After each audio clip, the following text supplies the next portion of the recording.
We just need to get a few board members back from the indisposition.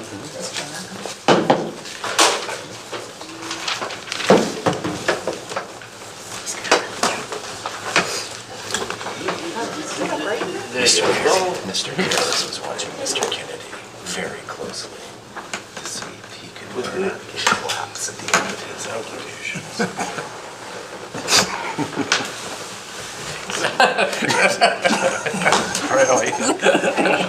Me too.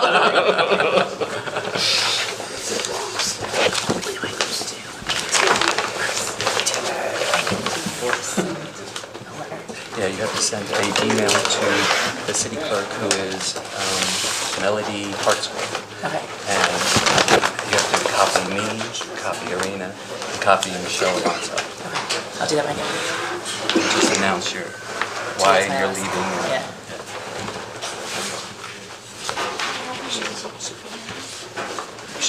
She's not going to stay with this application. She's going to announce her. Okay. I will. All right, can we get started now? Is everyone here? No, please. No, Wendy's not here yet. One person. Nature calls. I just saw her run out the building.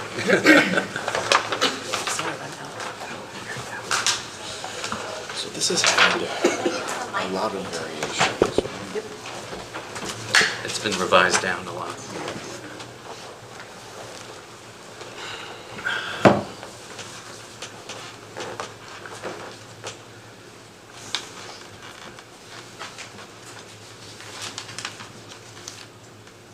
One more board member.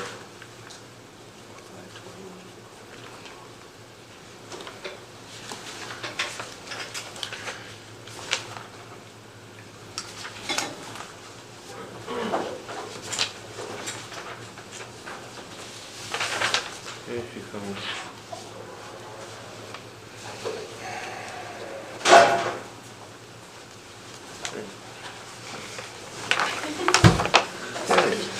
All right, welcome everyone, and so sorry for the delay.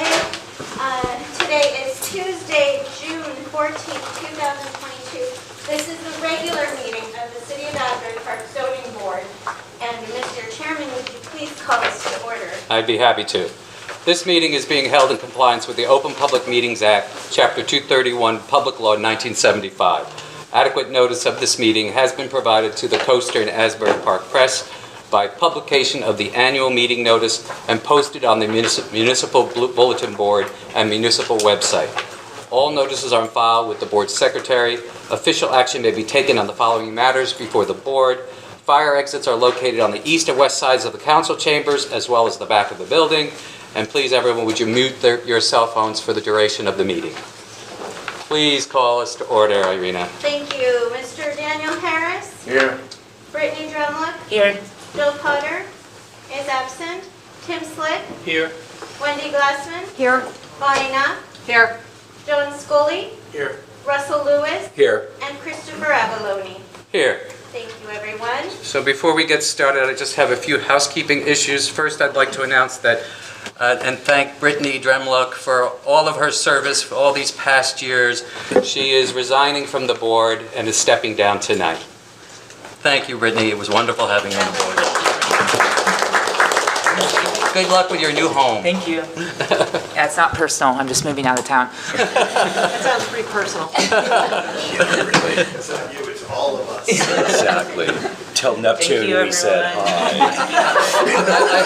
I hope your new board will be just as good as Yeah, ours. exactly. See you guys later. Bye. Take care, good luck. All right, so we have a couple of resolutions to approve. I'll make a motion to approve the 1503 Park Avenue application, or resolution rather. I'll second.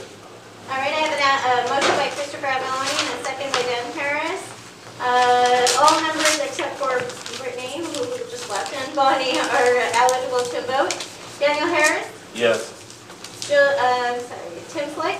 Yes. Wendy Glassman? Yes. Joan Scully? Yes. Russell Lewis? Yes. And Christopher Avalone. Yes. Thank you very much. And along those same lines, I'll make a motion to approve the 1505 Park Avenue resolution. I'll second. All right, and same members for this application. Daniel Harris? Yes. Yes. Wendy Glassman, Yes. John Scully, Yes. Russell Lewis, Yes. and Christopher Avaloni. Yes. Thank you. Resolution memorialized. So do we have a couple of minutes, Irina? Yes, sir. Okay. And we just lost Brittany. Yes. But you have Bonnie and Tim. Is that enough? And Dan. Mr. Beekman, are 3 members sufficient to pass the minutes that, You have a quorum for the meeting, so we can pass. so it's fine, we it can pass doesn't matter that they weren't at that meeting? Yeah. Okay, great, all right, we can proceed. So can I make a motion for that? Or do, okay. I'll make a motion to approve the minutes of May 10th, 2022. I'll second. All right, motion by Christopher Avaloni, second by Danielle Harris. All in favor, say aye. Aye. Any opposed? Minutes of May 24th, 2022, memorial. No, May 10th. I'm sorry, May 10th. All right, and I'll make a motion to approve the minutes of May 24th, 2022 as well. I'll second. Thank you. And all members in favor, say aye. Aye. Any opposed? Minutes of May 24th, 2022 approved. All right, so we have one application tonight, 507 Sewell Avenue, Michael Burney and Marilyn Atlas Burney. Please come up. Mr. Karras presiding, thank you. How are you? I don't know if I'm presiding, I'm presenting. Good evening. Well, not presiding, that's true. I am. You are. Good evening, everybody. Andrew Karras, the firm Fox Rothschild, on behalf of the applicants, Michael Burney and Marilyn Burney. Before I go into my opening spiel, if I'm making notice. Yep, so I did review the notice, board members, and you do have a jurisdiction. The notice is appropriate and was published in time and sent to the property owners. Thank you, Mr. Beekman. Mr. Karras. Thank you. We're here for a single-family house application tonight. The property is 507 Sewell Ave, Block 3201, Lot 14. Just for the board's knowledge, we're talking about a lot that's 6,667 square feet. It is 66.67 by 100. The zone, and this is where it gets a little bit interesting, it was a PO zone. When the application was originally filed in May of 2021, it was PO. Around 2 weeks later, the code was amended and then became the R2 zone. So, there's an issue, number one, as to what applies. And I'm thinking that because we did get an incompleteness letter, and there are issues as to whether or not all the items in the incompleteness letter really deemed it incomplete. When you look at the case law, it says everything has to be in. Before you proceed, Mr. Karras, did you notice as a PO or did you notice as, you noticed for We both? noticed as both. And I have reviewed that, and Mr. Karras is right. They did notice us both in the event that the board makes a determination. So are we starting off with that to vote on? Well, we're going to let Mr. Karras speak, and then we'll make a decision. What I will do is, I'm going to lay out the different requirements for the two zones, and it's really not that significant. It is significant with regard to the FAR, with regard to the bulk variance, really limited relief. I'll get into that, and what I'm going to do is have planning testimony at the end in terms of what is really applicable with regard to the testimony. But I'll lay it out a little bit in terms of what is required under the PO zone versus the current R2 zone. The PO zone that had been applicable before for this particular property had an FAR requirement. That is gone. It was a 0.5 max allowed. When you look at the criteria of what this application provides for, it's asking for 0.57. Not a significant amount of relief, but it is a D variance because it is FAR. The current R2 does not have an FAR requirement. In turn, there is no D variance relief that would be required under the R2 criteria. Building coverage under the PO had a max of 35%. The application that is being presented is for 36.2%. Not a lot, 1.2%, rather innocuous. But when we look at the R2, it actually decreased it a little bit. The R2 max allowed for building coverage was 30%. Again, we're at 36.2%. Again, I don't think it's significant. We will have testimony from our professionals in terms of obviously how the building is going to look, the residential property, and also the surrounding areas from our planner to go through how we fit within that and how this proposed project fits within the area and satisfies the necessary criteria. Those are the significant, or the only variance relief that's necessary for the application. The other relief is essentially design waivers with regard to certain design elements within the house. What is being proposed is a new residential structure. It's a single-family house on this particular property. It could have been a two-family, but was one-family, single-family is being proposed for the property. As will be presented, it's a beautiful design. It fits within the neighborhood. It's a vacant lot that is currently there. I have a number of witnesses that I'll be presenting tonight. First of all would be our engineer, Doug Hanley, who testified to the layout of the particular property and go over the site. Our architect is going to be Anthony D'Angelo, and then Paul Ritchie will be our planner. He's running a little late. By the time I get through the engineering and the architectural testimony, I fully expect he'll be here and be ready to present his testimony. With that being the case, if I may proceed. Well, before we proceed, I think we do have to discuss whether POR2 applies. So if I can have Donna and Doug both sworn in. If I may, I think we need actually testimony from our planner to make that determination as to what applies. Well, this board can't make a decision or listen to testimony that says, okay, in this case this applies, in this case that applies. They need direction when we start this hearing as to what they think applies so that they can assess. And I would prefer not to have to think on both levels. Right. We either decide it's PO or we decide it's R2. Either way, one or the other. Yeah. I would assert it is the R2 that applies. Well, if it's the R2, then there's no question. Well, you're eliminating some variances then, Mr. Karras, so I'm not quite sure. What I need to understand, go We've written ahead. our report. Should we just, Yeah, let's swear in Donna, and then we can have some quick discussion. Right, that's okay. fine. So you solemnly swear or affirm that the testimony you're about to provide will be the truth, the whole truth, and nothing but the truth? I did. Yes. Great. So let me just, the way the law is written so that the applicant can take advantage of the benefit of the zone when they make their application. However, if the zone has changed and the applicant's position is that the new zone is more beneficial to the applicant can proceed under the new zone.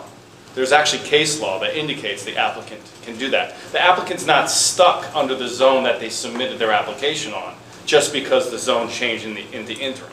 The concern that we had and the discussion I had with Mr. Karras about the notice was, if you're proposing the PO zone to be applicable to this, but the R2 zone in the interim changed, then to make sure we have jurisdiction for the board to even hear the matter, notice both. Then we can discuss what the facts are to determine whether, in fact, the PO zone applies. So before we go any further, Mr. Bigman, I just want to ask a question in regards to the changes that occurred. When was the application put in? I have no idea. May 2021. All that stuff is handled by the city. Okay, Arena, then I need some clarification. When was the application filed? Deemed, Well, deemed Those are two complete different follows things. no, not two deemed different complete, but filed. The application was filed on May 18, 2021, and deemed complete on November 3rd, 2021. Okay, but that has nothing to do with the fact that they filed the application based on the PO zone. When was the PO zone eliminated and the new R2 went into effect? June 8th June, of it was 2021. Or June 6th, right there. So there was literally only like a couple of weeks, 3 weeks? Sorry, June 9th. Right, and so we've done our review based on the R2 requirements, the new amendments that were adopted. I don't So- feel like we should penalize somebody for 3 weeks, but Right, no, and the case law supports Yeah, the yeah, fact so, that the the question- applicant is allowed to take the benefit from the change to the ordinance that benefits them. So, and that's how we've applied the ordinance. We're Okay. not telling them they need an FAR variance, so there are some things that weren't considered when it was the PO that are design exceptions now, but the the thing that would have been penalizing would have been the FAR. FAR, That- and yes, it's- I And understand. it's a D variance, so obviously Yeah. the criteria is a lot different. And, it's half dozen one, half dozen the other, but when I. No, take if there into was like a account the- year or 6 months, we're talking 3 weeks, so I really, at this point, I would say R2 would be more applicable, so. Well, actually, the way you determine that is based upon completeness, and there's case law on that, whether or not when you submitted the application, and there's case law that talks about, well, if it's deemed incomplete, but if you substantially complied with the requirements on the checklist, irrespective of really whether it's determined complete, if when you made that application, all your documents were in, then you have to look at what was submitted and whether or not it was actually deemed complete with the documents when it was submitted, notwithstanding a request for additional information. We don't have to get into all. Technicality, but okay. It's not really a technicality, because it could go to have substantial impact on an application. Here it doesn't matter, because we're going with the R2. I understand. Okay. So do we need to discuss it any further, Mr. Beekman? I don't think we do. We heard the applicant say Okay. they're proceeding with the R2. Is there Okay. a question? And I just made the board's planner job a lot easier, so. You made your planner's job a lot easier too. With that being said. All right, so we'll start with our engineer.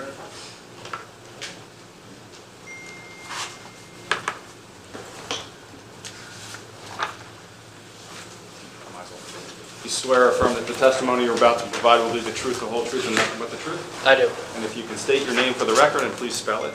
Sure. Douglas Hanley, Hanley.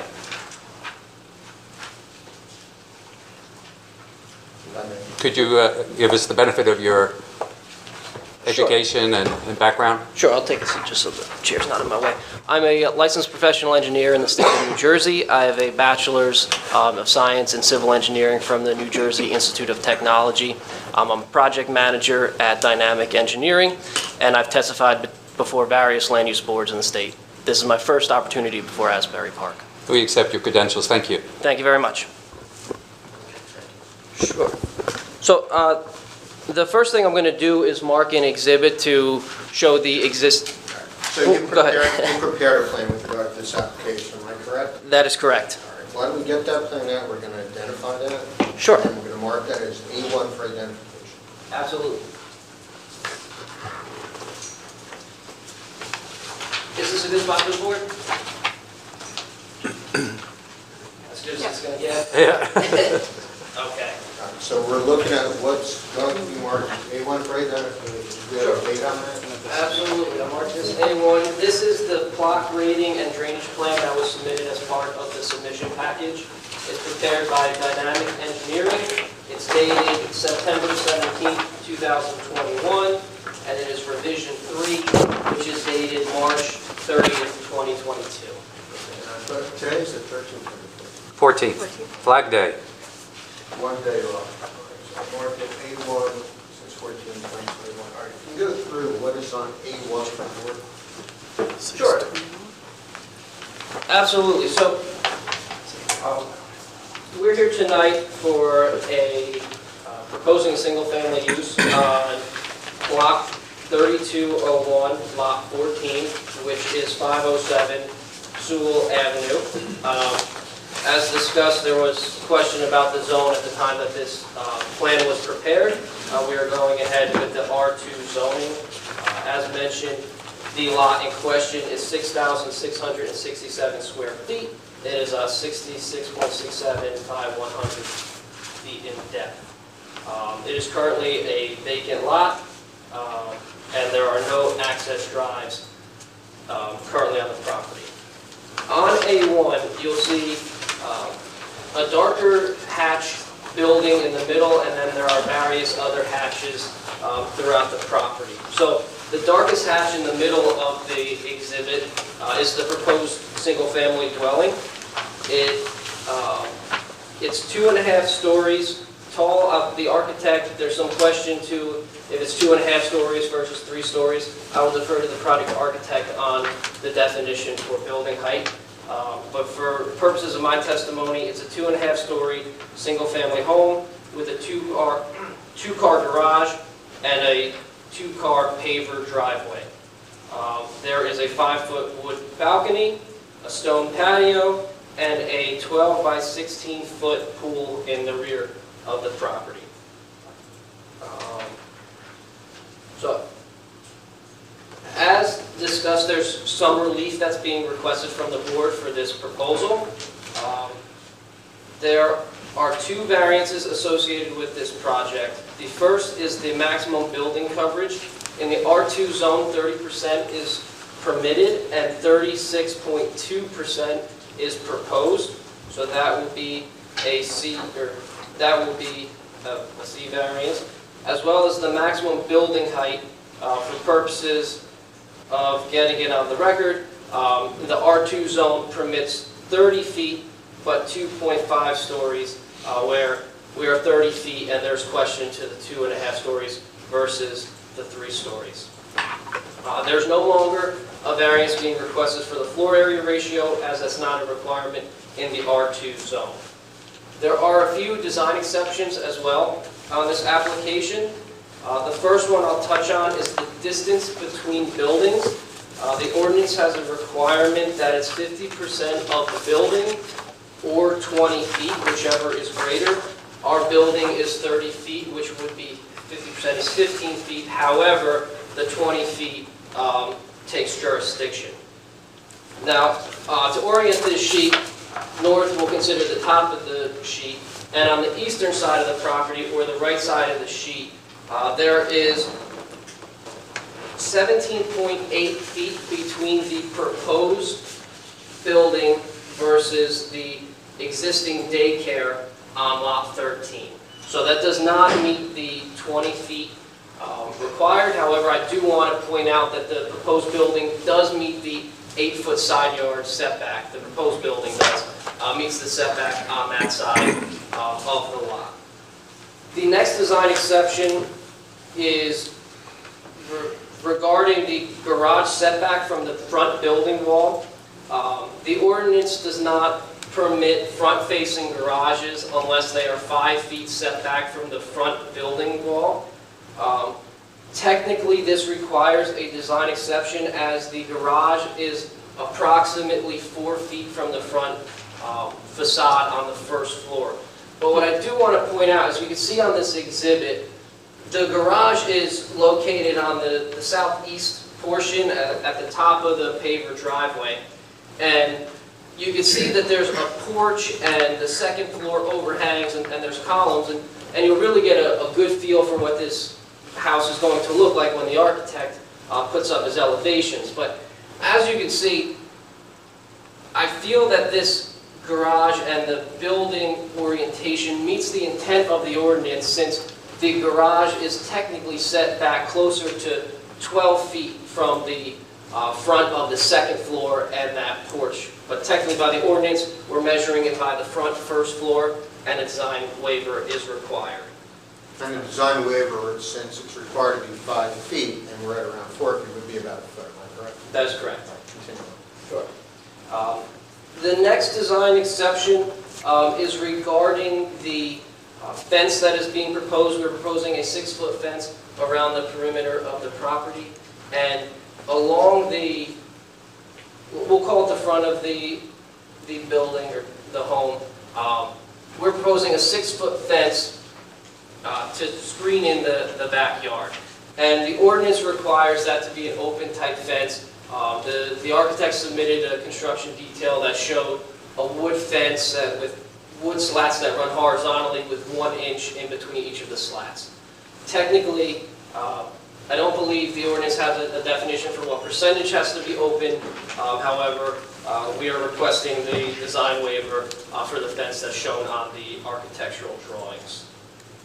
There are other design waivers required that relate directly to the architectural drawing, so I will not touch on any of those. I will defer to the architect on What that. about stormwater management? Sure. So Ms. Miller's note and review letter and Mr. Cleveland's review letter picked up on our original application proposed a dry well. They were proposed along Sewell Avenue, and the ordinance requires exception to proposed dry wells and not green infrastructure. Mr. Cleland and I spoke today, and we are willing to revise the design to include a pervious pavement driveway, which will meet the green infrastructure requirements of the city of Asbury. However, the one caveat I want to put into that is, Let me understand something. Are you still proposing a dry well? yeah, so that I'm just Yeah. about to get into that. So the one caveat I want to put into this is, because we don't have soils testing for the groundwater and the permeability, we would like to propose pervious pavement. And the city ordinance requires, I believe it's 2 inches or 2 gallons of water to be stored in a green infrastructure system for every new square foot of impervious. So, without being able to prepare the final design for this pervious pavement system, I cannot guarantee to you tonight that we will not need the dry wells in addition to the pervious pavement. So my proposal is we will provide the porous pavement, we will work with Mr. Cleland to put together the design and put as much as the runoff into the porous pavement as possible. And if supplemental dry wells are required, we would request the design waiver here tonight, so that way we can work with your board professionals and put together a design that they're comfortable with, and that would be a condition of approval if Before you go any further, could we swear in Doug and get his testimony? sworn in. Oh, yes. So Doug, maybe you can give us a little explanation of what he's proposing at this point. Absolutely. Doug and myself spoke earlier today, and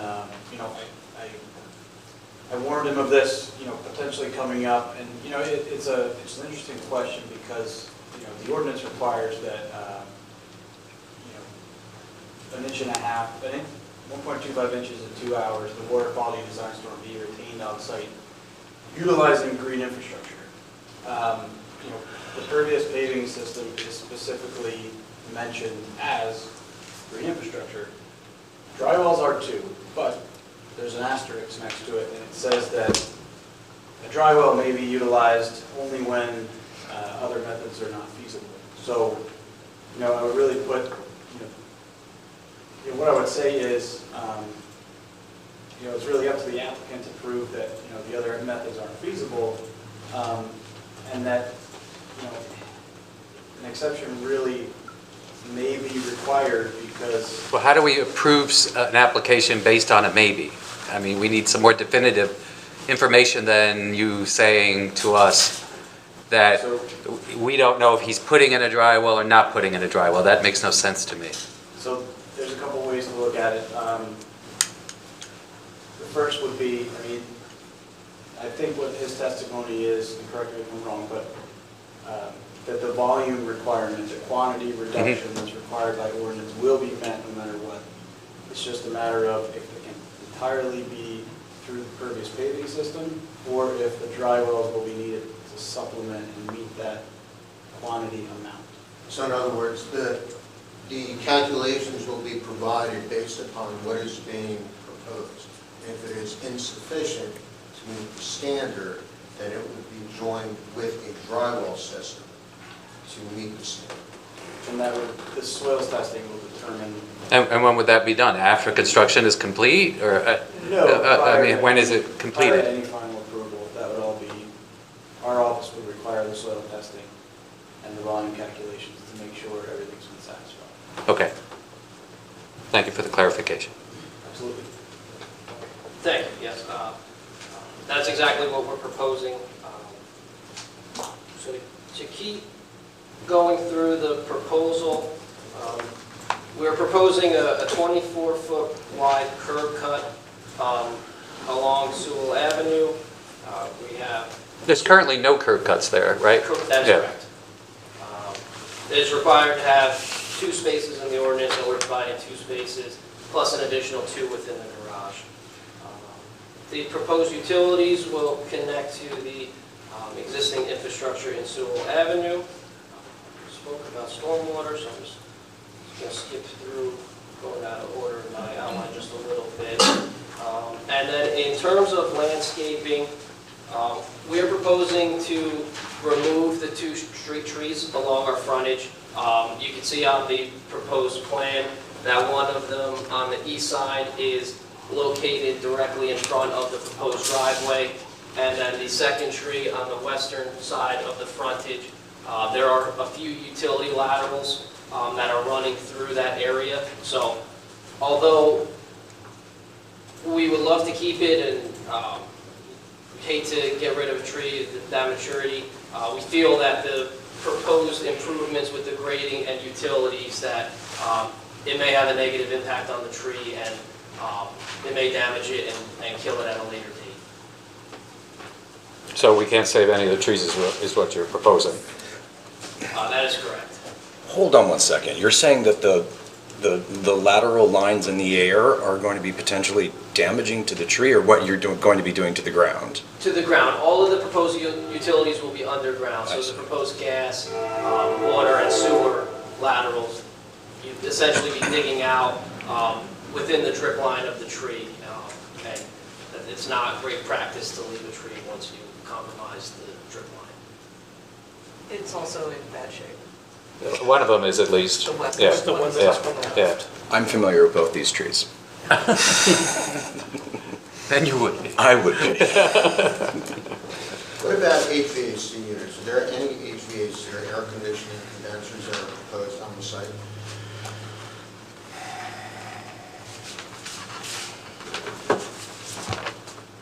That I'm not aware of. I would have to double check. I don't want to answer. I'll have the architect. Yeah, I don't want to say something off base. But that's as far as my direct testimony. That's everything I have for the evening. I've had a chance to review the 2 review letters for the project. Everything within the insight letter dated February 3rd, 2022. We have no objection to meeting. I just want to go through just a few of those comments. Absolutely. If we go to, why don't we mark this as Do you want to do the insight letter, or we go to that first? Sure. B1 is the insight letter dated January 6, 2022. Comment 1 that begins on page 1, continues on page 2, involves the drywall system that's already been addressed. Mr. Harris, do we have a second review letter dated February 3rd, 2022? February 3rd. Yep. So we should probably be going off that second letter. Yeah. Do you need another copy over there? Or I think I have a second one. Okay? Okay. Perfect. So I'll go off of this, so we'll mark it B1 as a letter of February 3rd, 2022. Most of the comments are similar. So if you look at page 2, number 1, that has to do with the drywall system. We've already addressed that. Number 2 has to do also with runoff, anything in the public ROW. We've already addressed that. Am I correct? That is correct. There is a recommendation that the overflow outlet be located a minimum of 10 feet from the adjoining property line. As noted, the stormwater design is going to change, and we have no problem proposing the outfall or the overflow inlet more than 10 feet from the neighboring property lines. No objection, number 2. No objections. Number 3 has to do with the drywall system. We've covered that. Am I correct?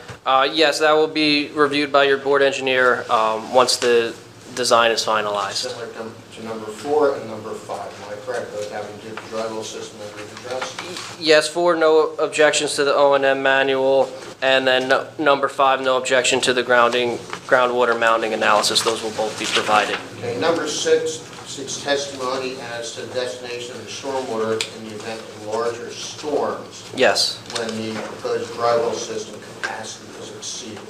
Yeah, so currently, the site drains from the north, which is the rear of the site, to the south, which is the bottom of the sheet. And essentially, the proposed design is to mimic that flow of water to go from north to south, and then once it hits the roadway, it goes from west to east, probably like much of Asbury Park. So the intent is for larger storms that exceed the City of Asbury stormwater ordinance.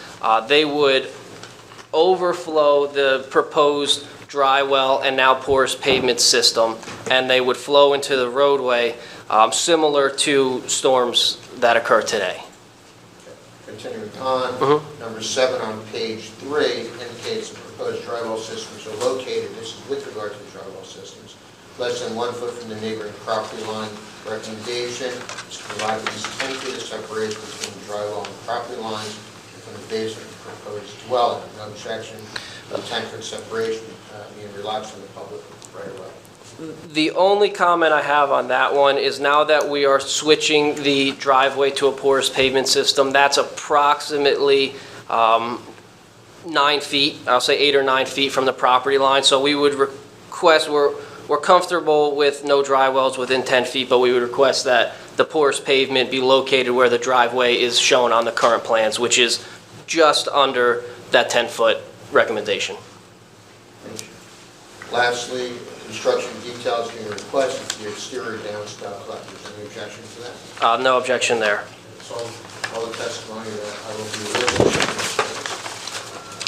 Thank you, Mr. Karas. Do any of the board members have any questions for their engineer? Okay, board professionals? No? Address All right. everything in our letter. Okay, I'll open it up to the public. Does anybody, first, do we have an opposing attorney here? We do? Yes. Okay, please state your name. Thank you. Do I stand over there or? Where would If be you could. easiest, Arena? If you could, unless you need to refer to the I plan. just want to be sure I'm on the record, so. Right, yes. That's, Better. that's fine. Yeah. Good evening. My name is Richard Sciria. I'm with the law firm Hanley, Neiman & Wright. I represent the neighboring property owner, Dale Fior. He's at 705 Grand Avenue. If you're looking at the property from the front, he's to the rear and to the east. And I just have a few questions for the engineer. Please, proceed. Okay. Mr. Hanley, good evening.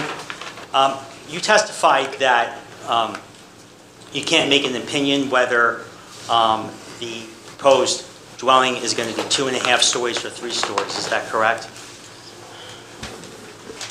My testimony is that I will defer to the project architect because it's based on some of the internal elements of the structure. Okay. As to lot coverage, we're in the R2 zone, and you testified that 30% is the maximum required, where 36% is proposed, correct? That is correct. Okay. And is it correct that's 20% over the allowable lot coverage? It's 6% over the total lot. Right, so the total lot is 6% over, it's 30% is permitted, so that 6%, is that 20% over the lot coverage? I didn't work out that math, but we're proposing 36.2%. Okay. And is it correct to say that this lot is an oversized lot compared to the neighboring properties? Did you do an analysis of all neighboring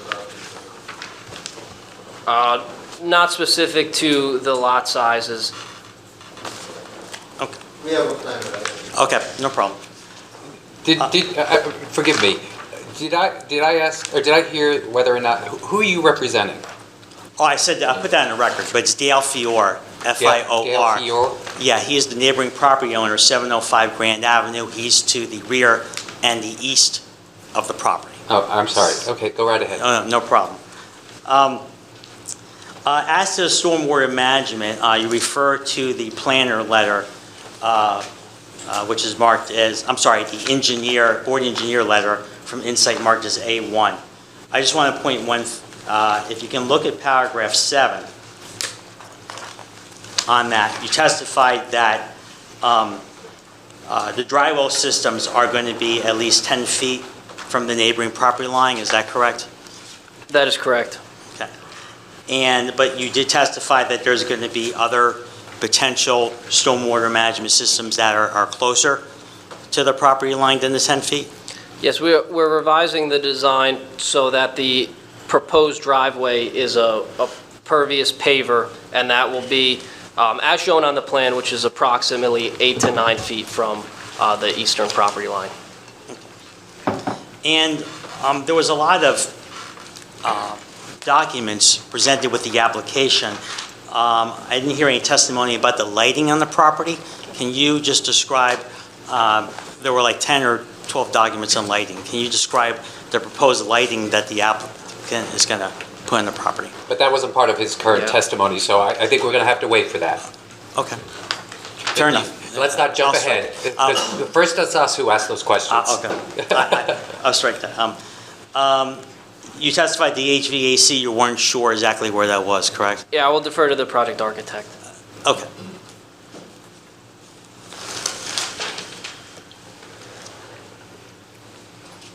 Okay, I have no more questions. Thank you. Thank you. All right, so I'll open it up to the general public now. Does anybody from the general public please come up, state your name and address? Head to the microphone, please. Yep. And only questions that regard his testimony. Okay. My name is Esther Pekorski. I own Alphabet's Preschool Center at 701 Grand Avenue. I'm directly in front of the proposed building. I don't understand much of anything you're saying, except one thing caught my ear. Did you say that you don't have enough clearance between my building and this new property? I may have misheard, but I thought that's what you said. It's not clearance here, go ahead. Sure, it's specific to the separation between buildings. So technically, in the R2 zone, and it's not specific to the R2 zone, but 20 feet is required where 17.8 feet is proposed. So you are correct. And that concerns me. And that's between the two buildings? That is between the two buildings. But in terms of the side yard, we meet our side yard requirement, am I correct? Correct. We meet our side yard setback, and it's one of those, I don't want to say funny situations in an ordinance, but even if we met our side yard and the Alphabet daycare or preschool met their side yard, it would be less than the 20 feet that's required. And that's something that would bother me, after having been there You can make your for comments, just questions right now. 38 years. Okay. Well, I just wanted to clarify if that was actually what I heard. So that is what I heard. There's not enough footage between their proposed property and my building. Ma'am, you're commenting. Do you have any further questions?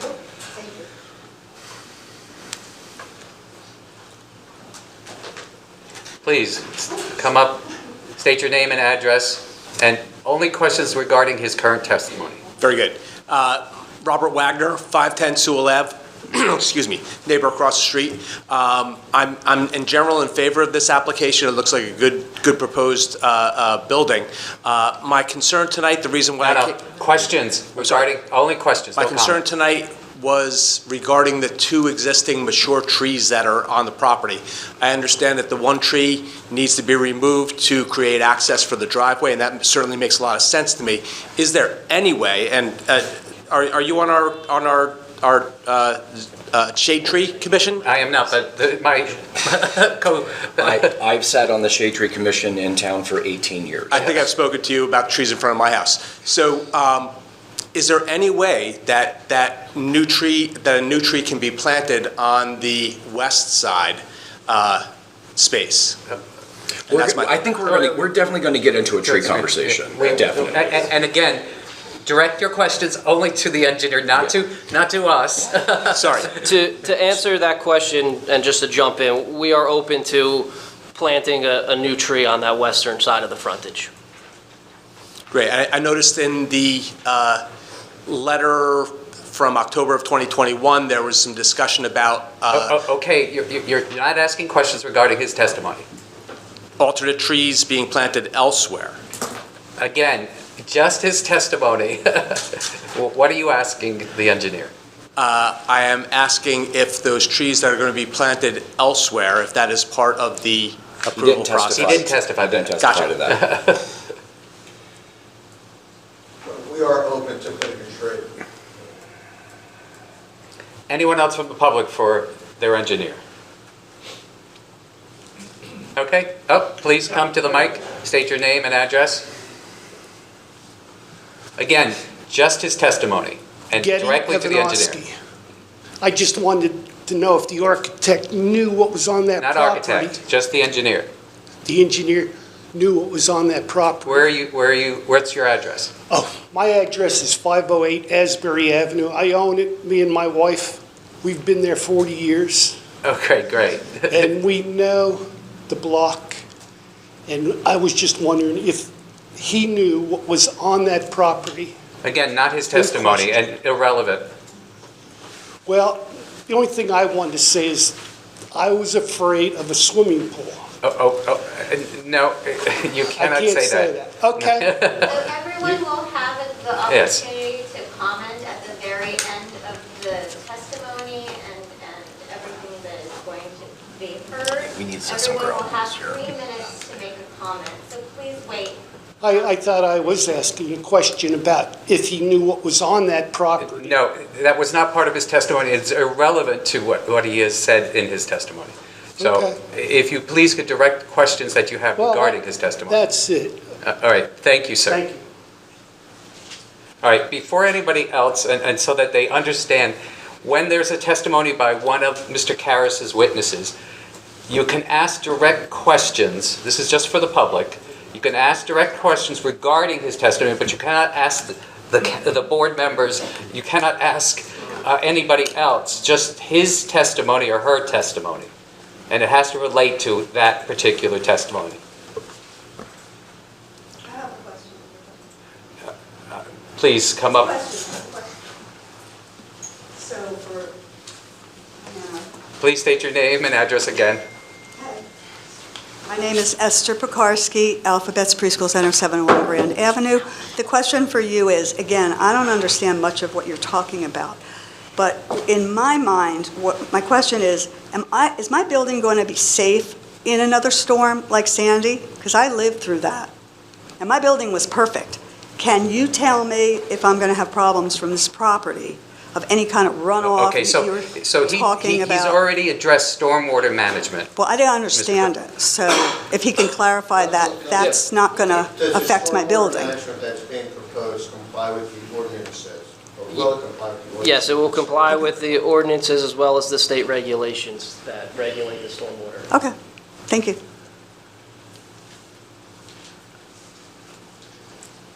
Anybody else for their engineer? Thank you, sir. Thank you very much. The next witness is Anthony D'Angelo, our architect.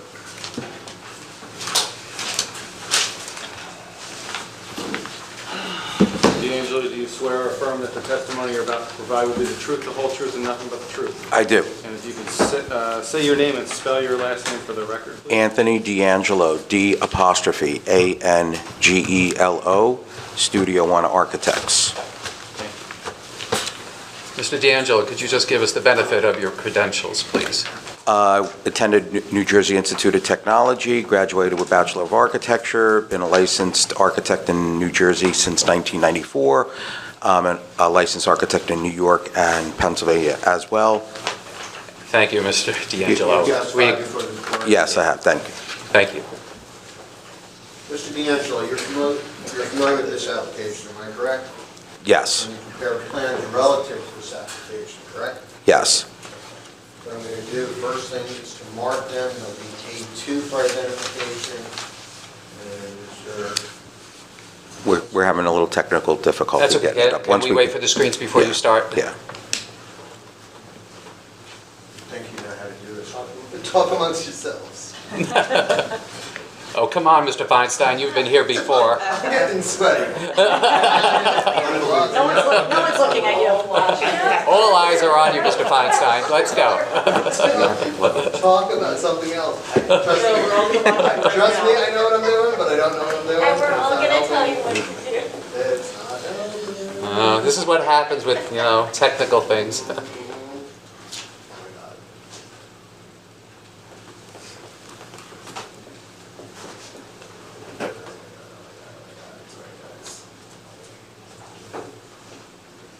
I don't see any signals.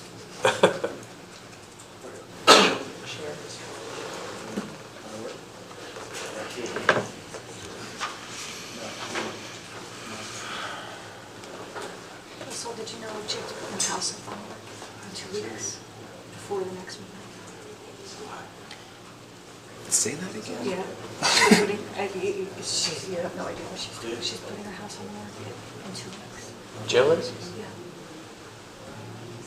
Not Jill, I don't know if you know. I thought you were talking about Jill Potter. No. Jeez. So did I.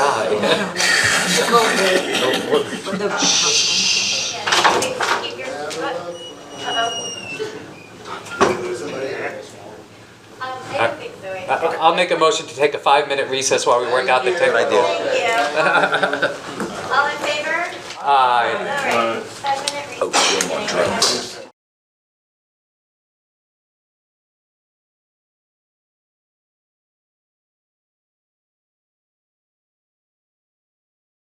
All right, I'll start taking roll. Daniel Harris? Here.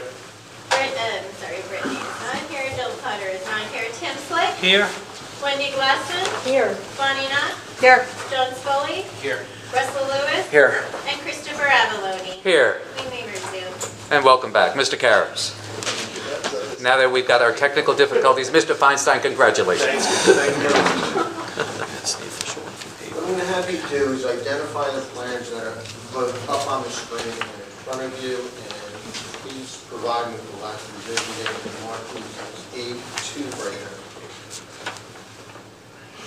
So the first drawing we're looking at is drawing Z1, revision 4, March 31st, 2022. And these are all part of a set of plans that you had prepared or oversaw the preparation of, am I correct? That's correct. All right, let's go through the plans, describe what it is that's being proposed. So I'm going to refer to the site plan, which is in the upper right-hand corner of the drawing, and walk you through the front yard. So we have a driveway that's going to be made of pervious pavers, as was testified previously. We also have a front open porch entryway. In the front yard, we have grass areas on both sides wrapping around the porch, and also on the side yard next to the driveway. There is a path of bluestone paver steps, not vertical steps, but a pathway that brings you from the sidewalk to the porch, and that's flanked by a planting bed. So that's the front yard of the property. The side yards, on the western side yard, next to the house, we have a pea gravel surface for permeability, and also the same applies on the eastern side with similar bluestone pavers with spaces in between for permeability. Leads you to the rear of the property where we have a grass area. We have raised stone landings that get you into the garage as well as the living room. Adjacent to the fence on 3 sides of the rear stone patio area is a planting bed with landscaping, and to the the northeast corner of the property is a 12-foot by 16-foot pool proposed. So we're providing different type of surfaces throughout the property, landscape, planting beds, and as was testified before, we're trying to increase the permeability of those site materials as much as possible. I think we can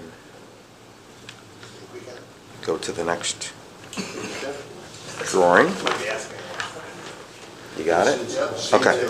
So this is drawing Z2, again, revision 4, March 31st, 2022. So we'll start with the first floor plan, which is on the left of the sheet. As I described before, we have the driveway.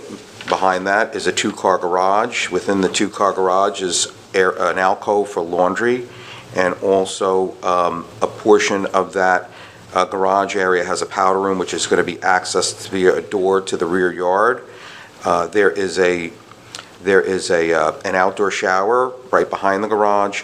On the side yard, where I mentioned before, it's a combination of pea gravel and bluestone pavers. There was a question about HVAC equipment.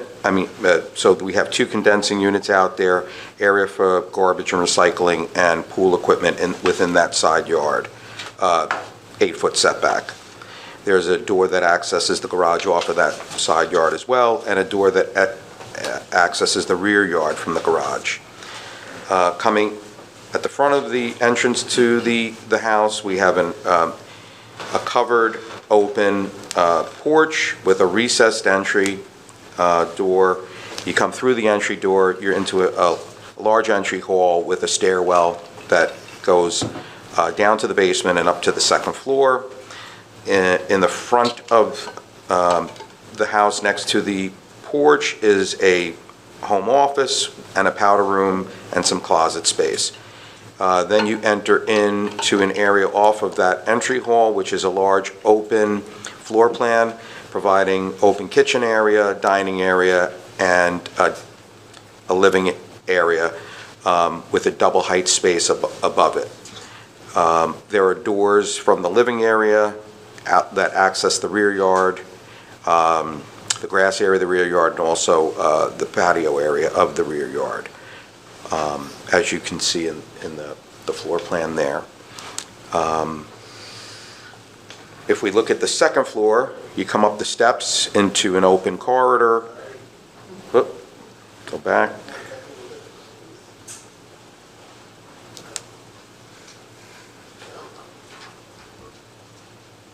Mr. Feinstein.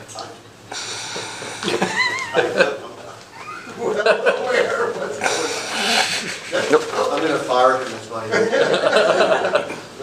He may need to bring his teenager in here to help him with this. Oh. It's the computer switching to enough time to put. I took that thing down. All right, slowly. There you go. Okay. Okay, so you come up, like I mentioned, you come up to an open stair, brings you into a corridor. Over the garage is a master bedroom suite with private bath, walk-in closet, and the master bedroom. At the rear of the master bedroom and off the rear of the house is a 5-foot wide balcony across with 2 doors to access it from the master bedroom. On the other portion, on the western side of the house on the second floor, you have 3 bedrooms, 3 full baths, closet space, a laundry room, and then heading towards the rear of the house, you have a 7-foot wide loft area, which overlooks then down to that living room below, so that's where I was mentioning before, the double height space. And we have fenestration to the rear and fenestration to the east, looking back to that grass area of the rear yard. I didn't do anything. Uh-oh. Maybe I moved. Oops. You know how long does it take me to get this back? There's something, yeah. Okay, good. All right, so that's pretty much the floor plans of the first and second floor. Let's continue to drawing Z3. Actually, can I just get a clarification of something on the ground floor? First floor. Yes. So there's 2 notations for pool equipment on the east side of the house. Is one of them? One of them is incorrect. One of them is pointing to the paver. It's just pointing at a paver? Right, Yeah. okay, good. Yeah, that leads to All the the pool outdoor shower. equipment is against the house? Yeah, up Excellent. against the, yeah. Do you have drawing Z3 in there? Maybe, there you go. So looking at Z3, its last revision was revision 4, March 31st, 2022. On this drawing, to the left of the drawing is a foundation basement plan. You come down the stairs from above and you enter into a basement area, which is mainly for storage and utilities and mechanical equipment. The back end of the living room area will have a crawl space, and obviously the area of the garages will be a slab on grade. Oh, That's definitely not there. there might be something wrong with the connection. Yeah, I think there might be. Try taking the cable out. I'll fix it. I got it. Yeah, you got it. Your computer's not set to sleep or anything like that. I could go to bed. Not yet. On the right-hand side of that drawing is a proposed roof plan. The basic shape of the roof is a gambrel roof that goes front to back, and an intersecting roof, gambrel roof over the garage that comes into it on the side, so sort of creates like an intersecting sort of L shape there, although it's set back into the side of the main portion of the roof. The next the Z3, 3.1, which is right there. Was there at one time a home office space that was within the design of the architecture of the home? On the first floor. It's on the first floor in that front, right behind the Well, porch. So I just wanted to clarify that, and what exactly does that entail, a home office? It's for their use for working out of their home. So, but there's no, when you say work out of home, it's just using a computer themselves? Yes, yeah. Like, obviously, in COVID, everybody's had work remote, so this is sort of a private area to do that, right? The next drawing we're looking at is drawing Z3.1. Last revision was number 4, March 31st, 2022. This is a section through the home. At the top, it's a cross-sectional view taken east to west, where you can see on the right side is the garage area, above that the master bedroom, and above the master bedroom is a cathedral ceiling. Then the section through the house, you can see you have the entry, the powder room work office. On the first floor, on the second floor, the open corridor area and a bedroom. This is the area of question in the attic space with the gambrel roof. And this has been the discussion of if it's a 3-story or 2.5-story. In the planner's report, it mentions that it's believed to be a 3-story based on the amount of the percentage of that space and a certain height. My opinion is that with the cross collar ties, as you can see depicted in this drawing, that we're really going to have a clear height of 4 foot 2 inches plus or minus under that area.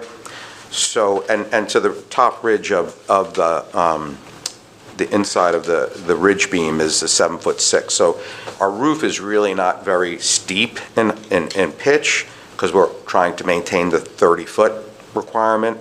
And as well as with this gambrel roof, having those collar ties there, it makes the area uninhabitable, in my opinion. If you look at the drawing, the plan of the attic storage area, you'll see we've also carved out a lot of that attic space, or the area that the roof covers, with these cathedral ceilings. So you see the whole area over the master bedroom, as I had mentioned, will be a cathedral ceiling. A portion of the attic space above one of the front bedrooms will be cathedral, and then in the back rear above the loft slash looking down into the living room space will be cathedral ceiling as well. So overall, we've taken out these areas of ceiling out of the attic space, and what's left over is mainly going to be used for HVAC equipment and potential storage space, access via a pull-down attic stair. And as I mentioned before, as you can see in the section, my opinion is that based on the structure and the height of that structure, it's not a usable habitable space. So, in my opinion, I believe it's a 2.5-story home based on all that. But again, I leave that up to the planner and you guys to. I have a quick question. What's the spacing on the, I think you call them collar ties? Typically, they'll be like 32 inches on center. You know, your roof rafters are 16. They're like every. So unless you're like 4 feet, that ain't gonna be usable. Yeah. So that's the next drawing. Let's go to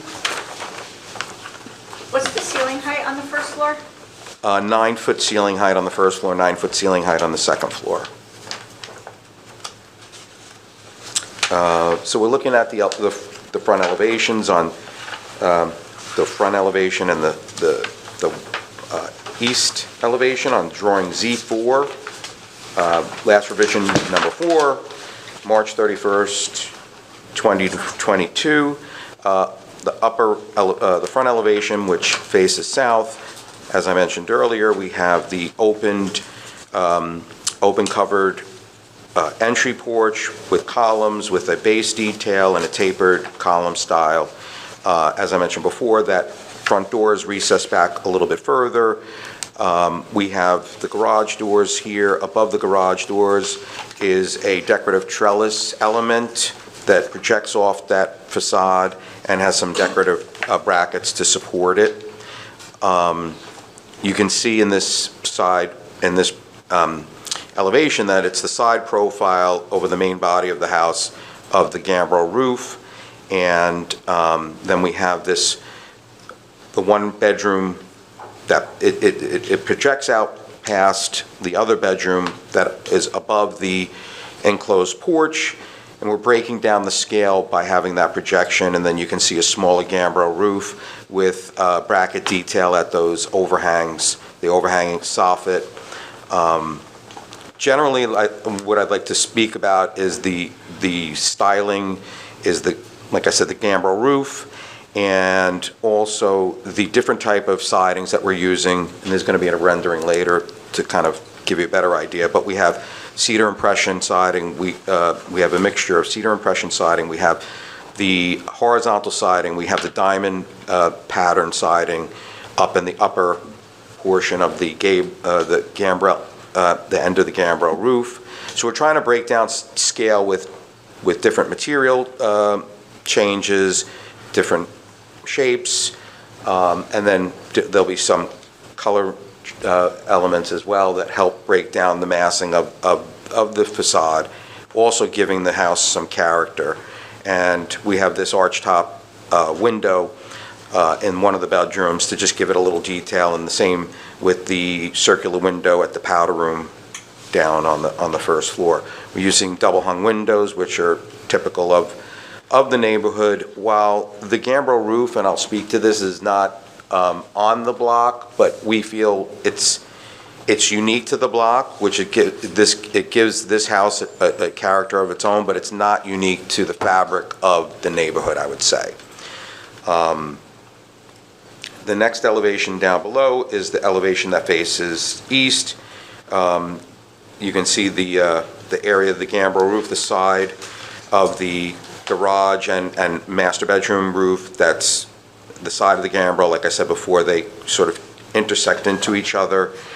You can see the cedar impression versus the on that element of the garage and the master bedroom portion that comes off to the side of the main body of the house. And you can see that we have on the main body of the house, again, is the horizontal siding. You'll see on the rear of the master bedroom that 5-foot wide balcony with metal railings, and we have some pictures of that in the presentation, which we'll get to. And then you can see the chimneys where we have some treatment of some cultured stone on the chimneys as well. So we have a mixture of different materials and colors to kind of break down the massing and give it some character.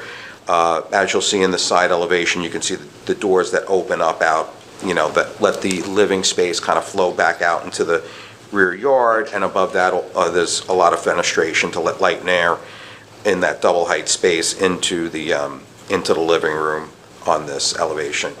On the other side of the sheet is two fence details. One is the detail of a 6-foot-high fence that wraps around the property line, and then the other is the portion of a 6-foot fence that faces, that's just the end panels that face out to Sewell, and they have open slats, a 1-inch open space, so it does give you, it's open, but it does give you a sense of privacy. And you can see that back on the front elevation on either side of the house, and it's just that small portion. Otherwise, it's the fully 6-foot-high privacy fence. Let's see, next drawing. So this is a rear elevation. Again, you can see those doors on the right-hand side that lead out to the rear yard from the living space, with windows above it that are into that double height space, the cultured stone on the fireplace. We're accentuating the stairwell with the AZAC panels, again introducing another material to help break down the massing. You can see in this rendering the two doors that come out from the master bedroom onto that balcony with the metal and wire railing system. And then just the side elevation to the west with limited, that's the 6-foot setback, so there's more limited exposure with the windows on that side, and that's got the horizontal siding. The roof shingles that we're using are architectural laminated roof shingles, which also give the house character. Oh, I just want to go back to the front elevation for a second. I know that it was brought up about that. I know that may be difficult for you, but the rest of the porches in the neighborhood have railing systems. Those existing homes are, probably several feet above grade. Our porch is two steps up, or let's say 14 inches off of grade. So by code, we're not required to provide any railing systems for protection, fall-off protection, and it's really, like I said, a very minimal step up. So that's why we didn't provide the railings, and instead, as I showed you on the site plan, we provided the planting bed in front of the porch to just soften it and give it a little bit of buffer there.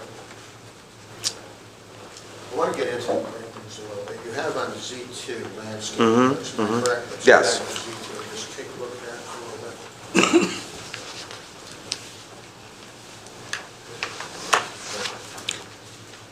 Yeah, so in the upper right-hand corner of the drawing, there's a landscape notes and information, and you'll see on the floor plans, specifically on the first floor plan on that sheet, we kind of call out the different types of plantings and other information in terms of the size and spacing of them.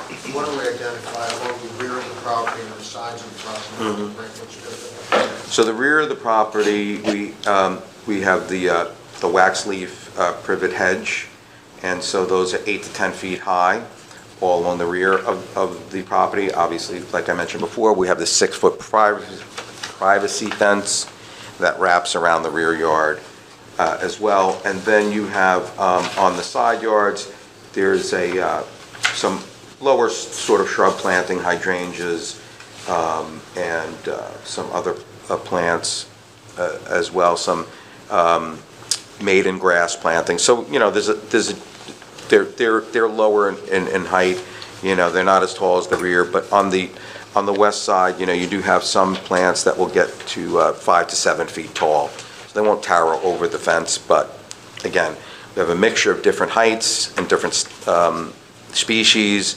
really makes it kind of feel like very natural back there when you're in the back space, and creates a nice buffer between the neighbors.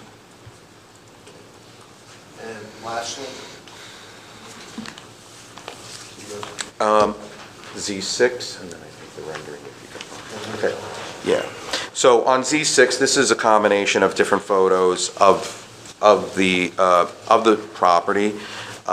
aerial views, and all, more at the top of the sheet and in the middle. These are aerial photographs taken of the adjacent structures, as well as, obviously, this is a vacant, undeveloped lot that you can see in the photos. On the bottom of the page are photographs at street level of the different houses on the side of the block adjacent to our property. There's a mixture, multifamily, there's single family, there's multifamily and commercial along this block. And these are renderings, am I correct? Oh, well, yeah. So this is. We're going to yeah. mark this as A3. Yep. So this is a rendering of the proposed house, and you can see the different, in this photograph, and on the side, we show you the different little imagery of the siding, the paving material, the roofing material, the railing system at the rear balcony, and some of the planting, images of the plantings. So this gives you a better sense of everything that I was explaining, but in a three-dimensional and a colorized version. So, while I'm not completely opposed to this design, the biggest issue I have with it is the garages in the front of the house. Most of our homes have garages that are set back and are not part of the structure. They are their own separate structures. So I could see a lot of cars parked in that driveway. That kind of makes it appear, detracting from the neighborhood and the views with cars in the driveway. But I don't know how the rest of the board feels, but that's the biggest issue I have with this design. Are there any other double driveways on this block?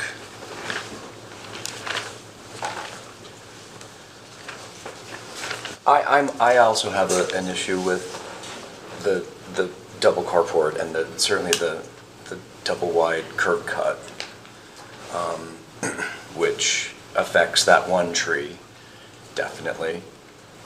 Was there ever any consideration to put a single curb cut and to put in a...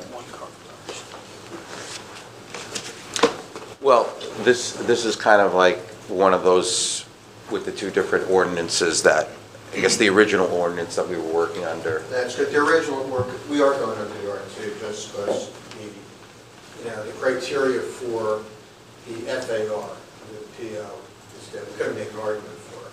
But the original ordinance that we had, that we were working under, did not have that requirement under the PO in terms of a garage being in that location.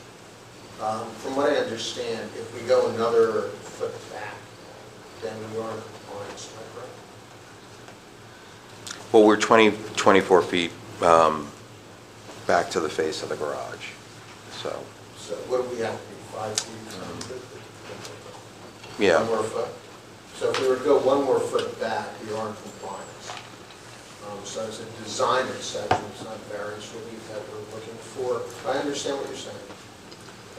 We will have a planner that will come up and take, he's done a survey of the entire neighborhood in terms of what's there. That's my biggest objection at this point. I just want to refer back to something else that was brought up, I think, to the engineer about lighting. We, don't get nervous now. Oh my God, what you do? So, on the first floor plan, we do show light fixtures on the floor plan, shown around the perimeter, and we also indicate them as well on the elevations. And there's different types of light fixtures that are indicated, different styles.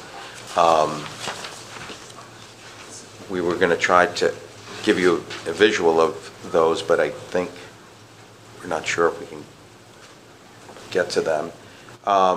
But I would just say that everything will be in compliance, and it's something that we can always submit to the engineer for more information on those specific cut sheets on the fixtures and the throws. But you have some, obviously recessed lighting at the porch, and then some wall sconces wrapping around, and then a couple of motion censored lights on the side, floodlights on the one side But the yard. nature is all residential type lighting. Yeah, residential type lighting, yeah.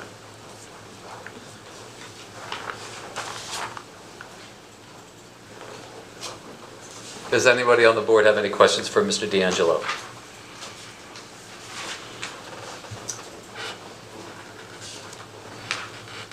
Board professionals?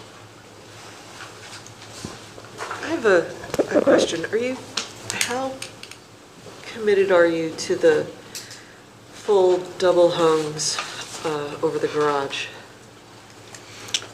The spaces that they open onto don't seem conducive to that type of fenestration. One's Well- inside a shower, one's inside the closet, the other's over the tub.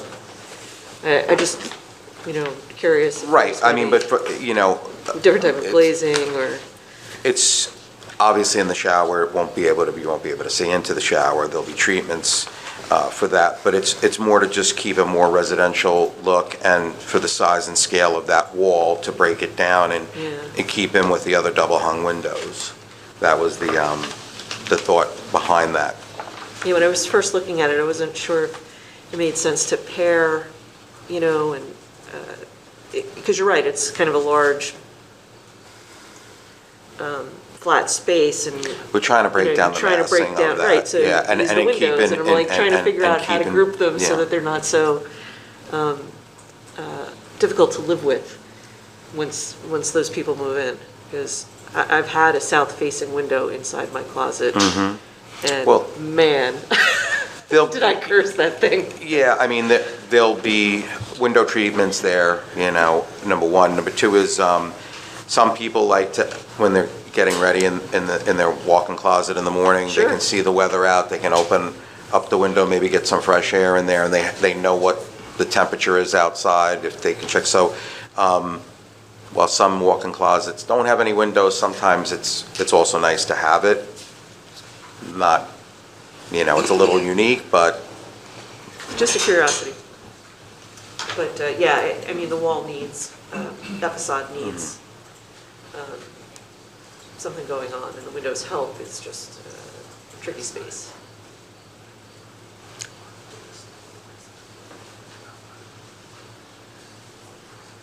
I do want to go briefly through the report I received from CCH. Before you do that, Mr. Karas, we still need to open it up to the opposing attorney. Before I go through the report, The report, how does that, Pertaining to the architectural comments. okay. Yeah. Okay. So we'll mark this as B2, it's a CCH report. Originally dated December 17, 2021, revised April 20th of 2022. There's not a lot to go through. I believe we've covered pretty much everything that's in the report. I just want to touch upon, make sure that we have covered it. Yeah, so I'll just, if this helps,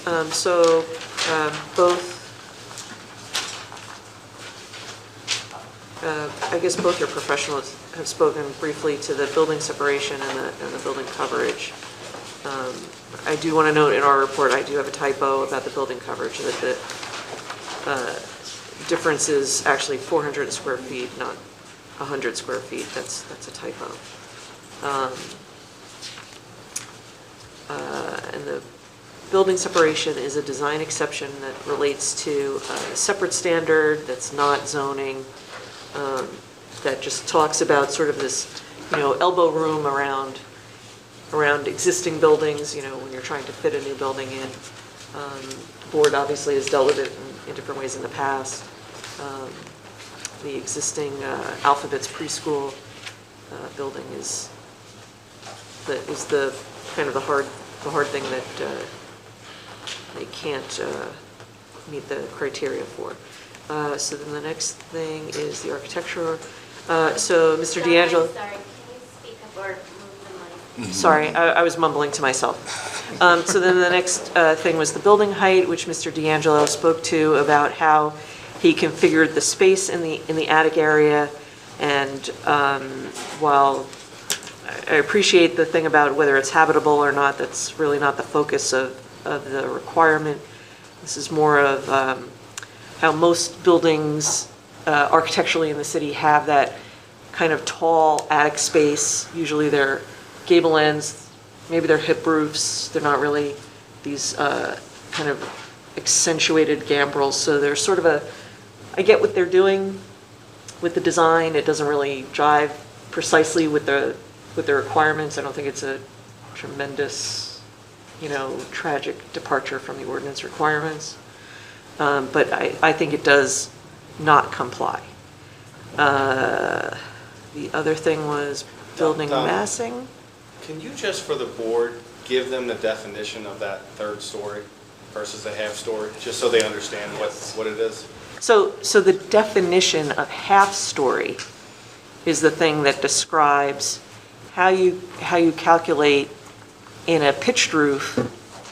And again, it presumes that you're talking about either a hip or a gable end, where there's a short wall that separates the floor from the actual roof.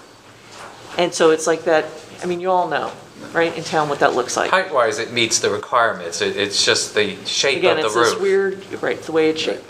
So and it's a crazy calculation. So then you count from 5 feet, right? Not 7'6". It's not some other dimension. For some reason, they chose 5 feet. And it has to be 40% of the floor below it. So, again, somebody thought this made sense based on existing buildings in town for figuring out what is a 2.5-story house as opposed to a 3-story house. So what they've designed, is unique, and it's a homogenization, or it's a creative new way of looking at traditional architecture in the city and modern architecture in the city. And so we're getting something that's this, doesn't really fit the exact, definition or the expectation of that definition. But again, the way it's going to be used, the way it looks, I don't think it's a terrible departure from that expectation. Do you need more than that? It acts as a 2.5-story, although it doesn't meet the definition. Yeah. If they didn't use a gambrel style roof, if they used a gable, they would have a much flatter pitch, right? Which might not look right, might meet the definition better. But since most of the gables, are steeply pitched in town, it would look weird. We do have plenty of gambrel roofed houses in the city. Lots. But I think they're mostly on the west side, actually. I don't think there's so many on the east side. I think they're more a function of later development on the west side. Anyway, so, it's consistent with that type of roof style, which is not what the definition, envisions. Thank you. We got it. Okay. So then the next thing that I had in my report was about building massing. And that's, not having a dormer or a bay or some sort of architectural feature on the facade that helps break it up. So, and the fact that your second floor actually sits over your front porch instead of being behind your front porch, you do need an exception from that, and I don't think we really talked about that. Well, so while we got the rendering up, if I may, I'll just speak to, and I mentioned this in my testimony, so, we're aware of massing and breaking down massing and creating, dealing with scale. So we do that by several different means, which is changing the texture of the type of the siding and colors of the siding, as well as that piece that I mentioned, the one bedroom, accentuating that by pulling it out further, towards the street, creating that smaller roof. It kind of is indicative of, maybe indicative is not the word, but representative of maybe what you'd think a bay would be, right? So you have, and then you have the detail of that overhang of that face that creates that soffit with the brackets to really look like its own little feature. That's our interpretation of the bay, let's say. So, and then, like I said, you have the roof over the porch that slopes back, and the texture of that, and then also that design feature of that open trellis with the brackets at the garage to break down the scale. We're changing on the first level from the horizontal to, at the garage, you have the cedar impression. So there's a couple of things going on there to help with, and again, like I said, with colors, to help break that facade up and break the massing of the building as a whole up. So I think we achieved that in a new sort of way, but still with homage to traditional proportions and features. I think, yeah, it helps that the little bump out for the second floor helps. I don't know if I would give it full credit as a bay, but, okay, porch railings. Obviously, again, the ordinance envisions your conventional quasi-Victorian gingerbread porch. This is not what that is. That doesn't mean it's bad. Roof treatments, again, we've sort of talked quite a bit about the gambrel roof, although is not on this block, is certainly within the vernacular ornamentation. Okay, so you're giving us this sort of round top window. And the circular window at the, Right, so is even though... reminiscent of like where you'd probably have a stained glass, like a very different some type of portal shape, like a windows punch and- with, right. with usually, you'd see maybe stained glass in there. This is kind of. So again, so even though those types of ornamentation may not be on this block, they are typical of the vernacular within the neighborhood and certainly within the type of architecture that we're talking about within the city. Building materials are complying. And, okay, and then, so then the other thing is just this garage wall. And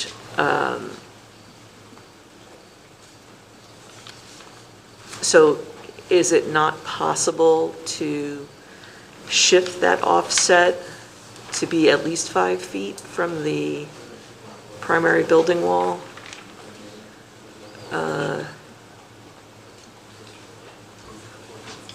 I mean, it still leaves, the preference is that garage doors don't face the street. And the board members Yeah, have... we can move that back another foot just to get to that 5 feet. Right, but there's still this, the intent is we really don't want garage doors facing the street. And we don't like the concept of a double wide driveway with cars parked in the front yard. That's my greatest concern. Yeah, so I think even though it's not a technical deviation from the ordinance, it's certainly not satisfying the spirit. All right, so then the fences. So is the thing about the fence, so there's also a gate along that front fence line, is it the idea that it just sort of blends into the design? It's not very, the gate for the fence, it just sort of blends in? Yeah, It's not like yeah. 2 posts and we're very Yeah, obvious. it just in the kind fence. of meshes in with the rest of the fence, and like I said, that profile of it, that face of the fence surrounding the property will be with the open slats, like 1-inch spacing Yeah, between the boards. that's not going to be considered open, so that would still be a deviation, a design exception. And then depending on the soil testing, that's the stormwater problem. And then the street trees are just the That's great. If you'll give us one instead of paying into the fund, that would be appreciated. Although, I guess technically we have to do both, because there are two.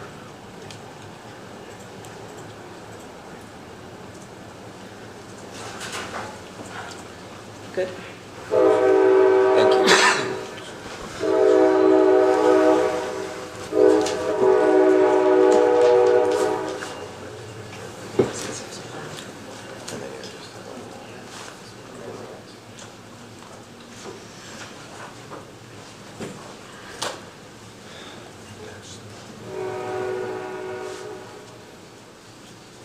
I think we went through the whole report, is that correct, Donna? Yep. Yeah. So let me open it up to the opposing attorney. Yes. Please address your questions specifically to Mr. D'Angelo's testimony. Yes. Name and that. Thank you again, Richard Sciria, Hanlon, Neiman and Wright, on behalf of Dale Fior, neighbor property owner. Mr. D'Angelo, that was hard to see you from here. Based upon the board planner's comments, is it still your position that a height variance is not required for a third story, or has that position changed? I think I testified that, in my opinion, based on the fact that a large portion of the area under the roof is going to be cathedral ceiling that eliminates it attic space, and then what the portion that's left over based on the collar ties is going to be not habitable, as it'll be 4'2" in height. So my opinion is that it is a 2.5 story. Okay. But the applicant knows that as a variance to the public for a height variance, correct? Well, we're required to, because it's being asserted that we need a variance for it. So if we didn't, and the board ultimately determines that we need a variance for it, then we would have had insufficient variance. I'll withdraw the question. Is it correct that the applicant's requesting 7 different design exemptions in his application? I think we've gone through some of them that we... I think in your report, you list them, correct, Donna? Yeah, I'm just counting. And I think I testified to, I think, how we've addressed some of those. And I've got 6. 6? I think I've got 6, yeah. Technically 7, yes, that's over there, the building separation. You testified as to the HVAC. Is that going to be located on the east side of the house? yes, that's correct, in that 8-foot setback. All right, how many units are going to be there, HVAC units? We have located on our drawing 2 condensing units. Okay. And a pool, equipment for the pool. Has there been anything in your plans to attempt to reduce the noise of the HVAC units? Well, all of the units that we're using are the latest technology, which is, taking into account limiting the amount of noise that they emit in general. Other means are the 6-foot privacy fence, as well as some landscaping, along there. And that's on the side of the property next to an adjacent commercial building, is that correct? That's correct. And you testified as to the rear of the house behind the master bedroom is going to have a 5-foot wide balcony, is that correct? Yes. And how long is that balcony across? It's the width of the master bedroom. It's approximately 21 feet. How high is that balcony from ground level? Well, the floor to floor is 9 feet, and then if you go to grade, maybe another foot and change, so I would say maybe 10 foot to the underside of it. So is it 10 feet high? Yes. Okay. From the height, in your opinion, would you be able to see over the fences in the neighboring property's yard, both at the school and at the rear east Yes. portion of the property? Okay. And There's also a playground there behind the school that you'll be able to see from the rear balcony, is that correct? Well, actually, now that I'm looking at our plans, what we did is on the one side elevation, the side of that balcony, we're providing a 6-foot-high wood screen. So really, from looking out over that side, it's going to have a 6-foot-high wood screen, which will prevent you from looking out the side. Obviously, when you're standing on it and you're looking out towards the rear of your property, you'll be able to obviously see all the surrounding properties adjacent. Did you testify as to the swimming pool? I do want to. I testified to its location and size. Okay. Is there a reason why, just from an architectural perspective, it's located towards the east side of the property rather than the middle or the other side of the property? Sorry, because the way that the rear yard laid out, if it was right behind the living space, you would have no real room to circulate around it. And by having it on that side, you have more of a distance of rear yard from the back of the garage to the pool where you have the different material, the grass area. So it just makes sense from a design standpoint. That's the larger area of the rear yard. And how far is the pool from the east side setback? Or east side property line, I'm sorry. It'll meet all the requirements that it needs to meet. Right now, the buffer that we show there is 5 feet. And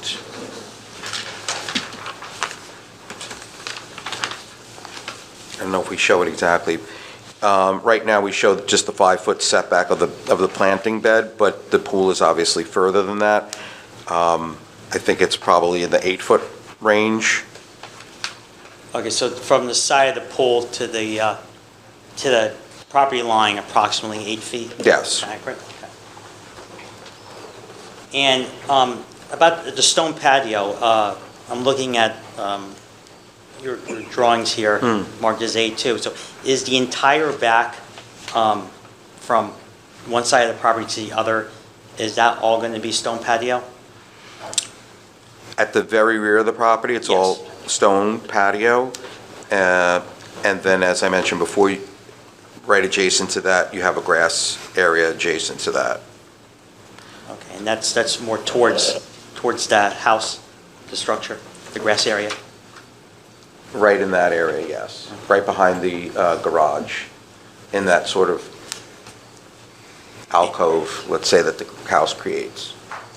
And you testified as to the lighting, and it was general as to the lighting and will comply with the ordinances. Can you explain specifically in the east side what type of lighting is going to be there and the motion sensors? That's where it seems like the entertainment area is and the pool, so. Yeah, I think if you look at the side elevation, the east side elevation, if we can get to that, we show some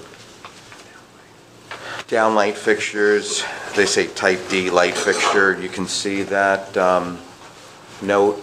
So it's basically right there that's the garage portion. So it's at the corner there, and then next to the garage door, and then further back next to the doors that lead into the living room, you can see that type of fixture there as well.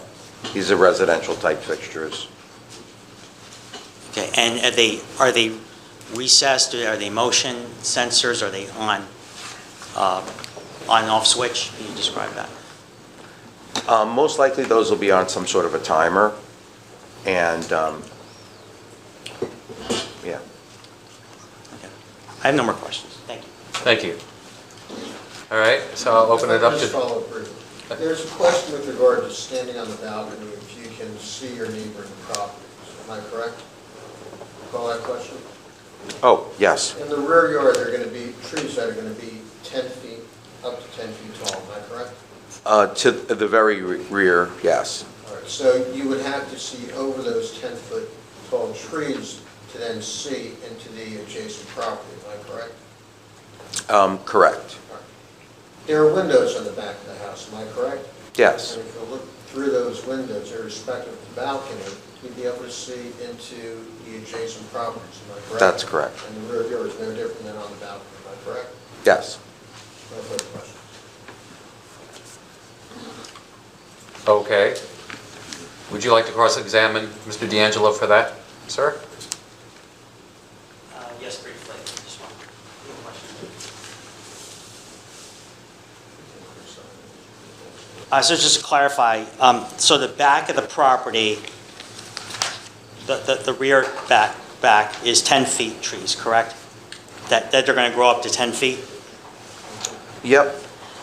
But isn't the side of the property, the east side, aren't those trees smaller going up the east side of the property? I think your plans say 5 to 7 feet? Yeah, there's a mixture, yeah. We could do taller trees all around, bring more privacy, there's no issue. Well, you testified that all the trees are going to be 10 feet, you're not going to see it. Yeah, but what we're saying now is that we're willing to do higher trees if there's a concern over privacy. We're willing to do trees that are taller, both on the east side and also in the rear, so that alleviates that concern. Okay. No, okay, no question. Thank you. So I will open it up to the general public now for Mr. D'Angelo's testimony. Please come to the mic, state your name and address.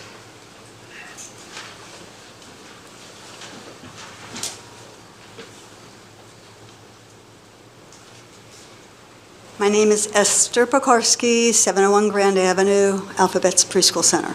I have a question, but it relates to the picture where the house is, and it actually shows the back of my building. Can we go to that, and may I approach, because I can't see it from where I'm sitting. Sure, Ms. It's the one Pekarski, before it. Please go ahead. Okay, so it's the one before that picture? Are you talking about the rendering? 3D rendering? Yeah, Okay. that one. So I'm looking at my building. No, here. That's my sidewalk, isn't it? Mhm. That's my stairwell. Okay. This is on top of us. I have a playground here, I have a playground here, and I'm concerned about that there wasn't enough footage anyway between these two spaces. We have a flower garden here, right where my finger is. Okay, so you're not asking questions. Okay, so how is that, how is it allowed to be where we have? Okay, so you're asking a setback question. Ask him directly. Yeah, so I don't understand how. Ask him what the setback is. Okay, what is the setback? Whatever the setback is. Setback is, the side yard setback on that side of the property is 8 feet. The smaller setback is on the other side of the property, on the western side of the property. What's the So we- setback we- right here? That Building means is set back Oh. 8 feet from 8 the feet property from line. here. From your property line. 8 feet from the property line. So 8 feet to the side of the house, but I think you may be asking, where does the house start in relationship to I just the... want to know where So their we're 24 fence or whatever's on what I'm doing in my backyard. The fence, am I correct, the fence is on the property line? Well, That's being proposed? Yes, but... We have our So garden. the fence is, let me just clarify. Yeah, The let's fence do is being one question at a proposed- time so it's on the record The and fence clear. being proposed is on the property line, am I correct? On their property line? Just, Yes. ma'am, just wait a minute. The fence is on the property line, our side of the property line, correct? Yes. And the house is 8 feet from that fence, am I correct? Correct. And then the garage wall, the garage where you see the garage doors, I can't, I'm following. okay. I didn't look So at the picture. I don't so know. that portion of the house from the front property line is, we're saying that on our drawing shows it's 24 feet, we're going to make it 25 feet. So the doors of the garage start 25 feet back. The side elevation of the house, there's an 8-foot setback to that wall.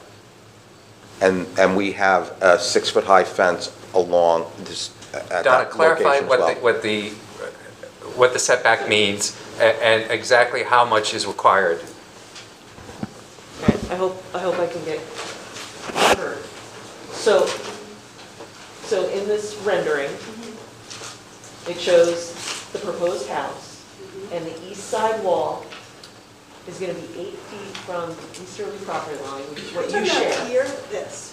That's the house, That's right? going to be 8 feet From the property line. That's the imaginary line from the I'm approaching the, Yeah, so I can point to it. just show it to me. So this is your sidewalk, right, that you identified, this is the railing for your stair, and then this is the little grass strip or garden area that you have.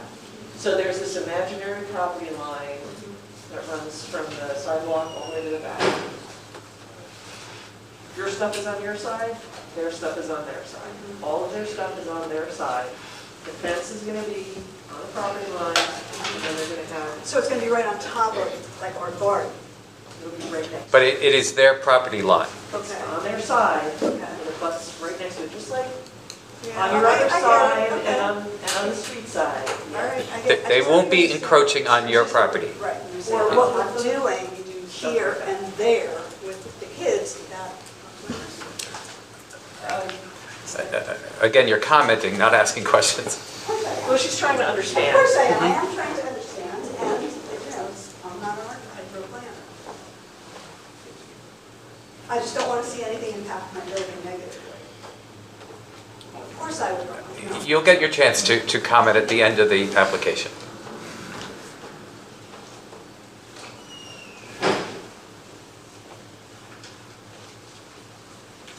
Anyone else for Mr. D'Angelo from the general public? No? All right. We'll close general public questioning, and thank you, Mr. D'Angelo. Thank you. And thank you, Mr. Feinstein. Your technical abilities are amazing. I improved slightly. But I have to work with I have one more witness. If I can just have a few minutes to speak with one witness. I will make a motion to take a 10-minute recess. Thank you. All in favor? I'm looking at you.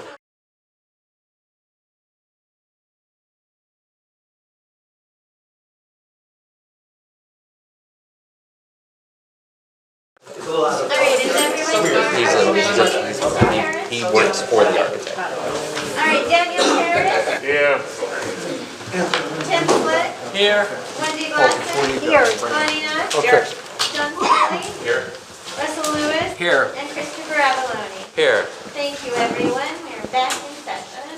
Thank you, Irina. All right, so I believe you have one more witness. What I'd like to do, there are some, in light of the board's comments, I'd like to just bring the architect up briefly. I think we can make some revisions to the plans with regard to the driveway and the garage. Okay. I just want to elicit that from our architect a little bit. All right, he's sworn already, so we can continue with him? Yep. Mr. D'Angelo, we spoke about possibly doing something with the driveway to narrow the curb cut onto the roadway and onto the property, and also bring it back just a little bit. Am I correct? Yes. All right, so what did we discuss and what can we do? Well, first, we discussed earlier setting it back to 25 feet from 24 feet. And then we were just discussing with the engineer potentially shrinking the width of the driveway down. I think it's 24 feet, maybe down to 12 feet. So that would, Narrowing that down, then it's Yeah. looking as a centering it on the garage and then creating, centering the curb cut on the garage at 12 feet, and then the area that's left over for a certain portion, we could extend the grass on each side. All right, so that at least adds some additional greenery, it limits the curb cut, and it sets it back a little bit more. Am I correct? Yes. That's all the testimony. Does anybody have any comments regarding to that? But still a two-car garage. Right, and it still looks like a garage. I need to understand better how that works. Yeah, me too. So you have, according to the plan right now, there is no dimension. There is no dimension. Dimensions! Where are you looking? So I'm looking at your first floor plan of the architectural Yeah, the set. site plan shows. And so you have the driveway, which is 20-something feet? 24. 24 feet, okay. Will be 25 is what we're saying. Make it No, you're 25. talking about the width of the driveway. No, I'm talking about the length of the driveway. So right now it's 24 feet. You're going to add a foot by Mhm. pushing the building wall back 1 foot. Okay. Now, now explain the width. So if you look at our site plan on Z1, you'll see the width of the driveway, 19 foot 9 inches. So essentially, you'd center 12 foot in the middle of that, so that would yield you a difference of, let's say, 3.5, 4 feet on each side of that to create a radius as you come in of more grass area on either side of that for a certain portion, but you still need to be able to navigate from the middle to then get into the So you're going doors to keep themselves. two separate one-car Entrances. doors. But you'd come in the middle and then be able to, I mean, maneuver to get I don't in. know how you do that in less than 20 feet.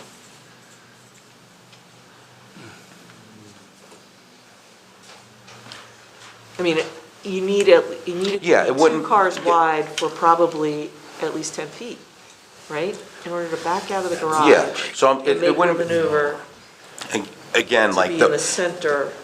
it wouldn't be, the 12-foot driveway would come in, and then you'd have like a radius of some sort, like you typically do when you are in a parking lot, where you have a radius on a curb.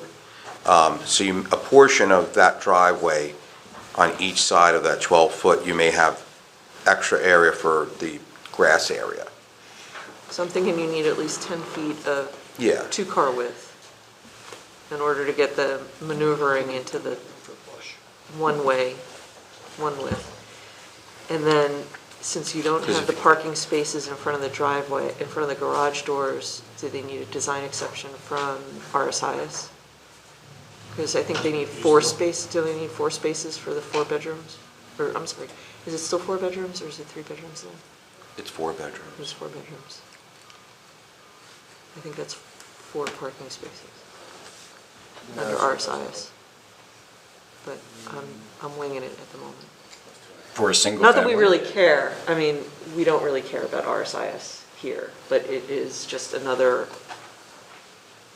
Yeah, I was relief. trying to see a way to soften it up a little bit and not have as Yeah. much of a drive. I don't know that functionally, I don't know that it's It gonna work. could be difficult to get into the individual garage doors. Well, again, we're talking about something like that, like you need maybe 20 feet, like if we're pushing that wall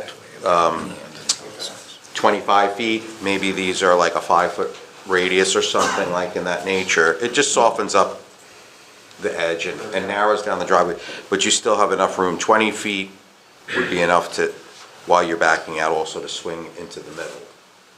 From, you understand what I'm saying? That's grass. 20 feet, then you would still be able to fit 4 cars.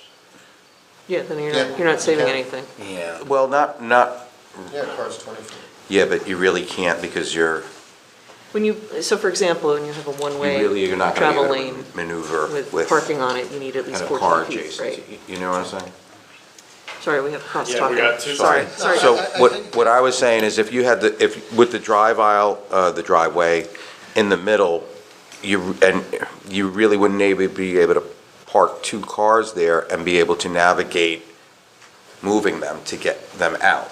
Whereas when you have that 20-foot clear space, you can use that space to get out of the garage with 2 cars.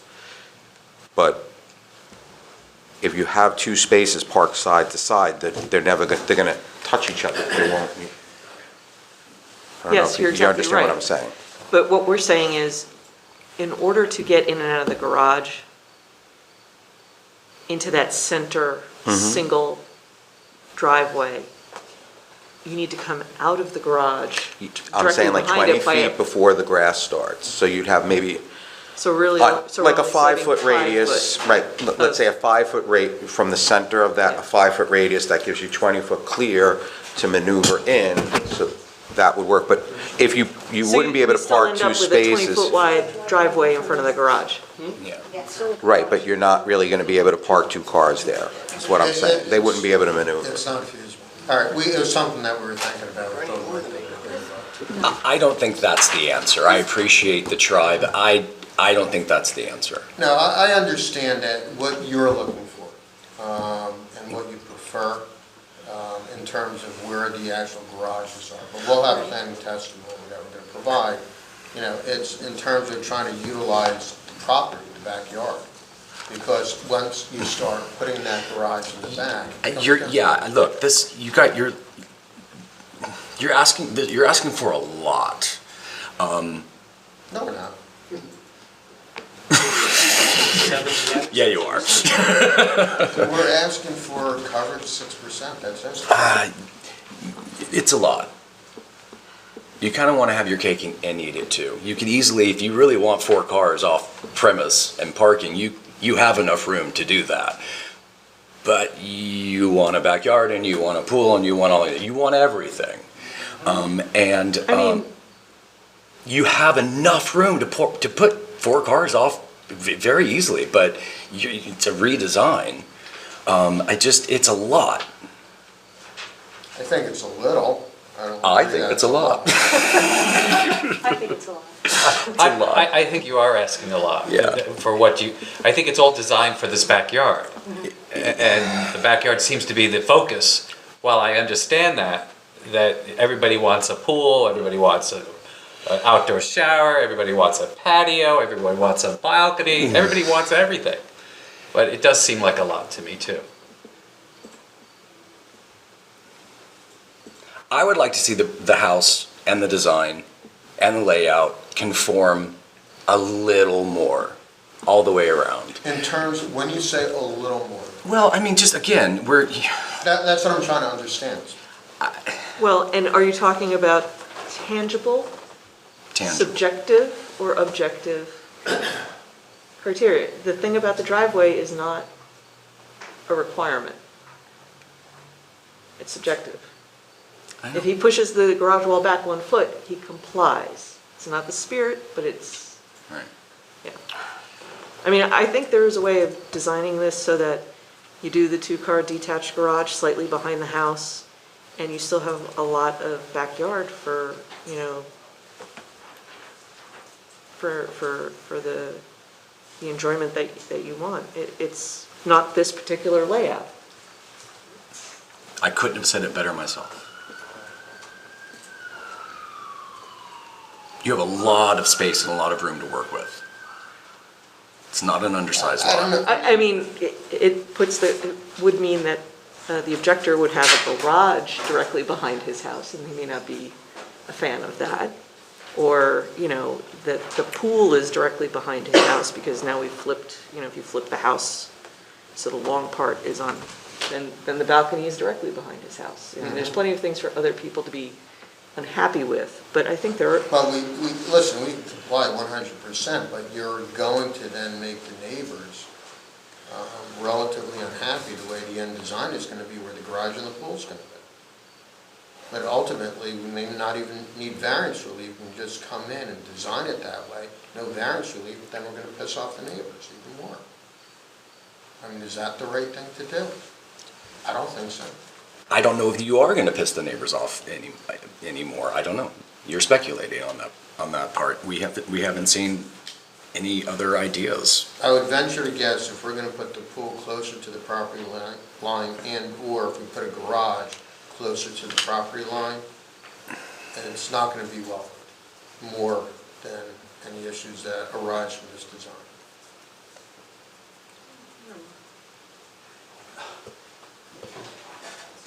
I don't know, we haven't seen anything else, Mr. Karras. This is what you've shown us so far.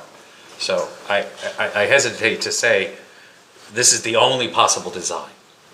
There's not only ever one possible design. There never is, but it's always a balancing act when you are designing property in terms of trying to, limit impact with neighbors, utilize the property, make it a livable property for somebody that's putting in a significant investment to live and move into this community.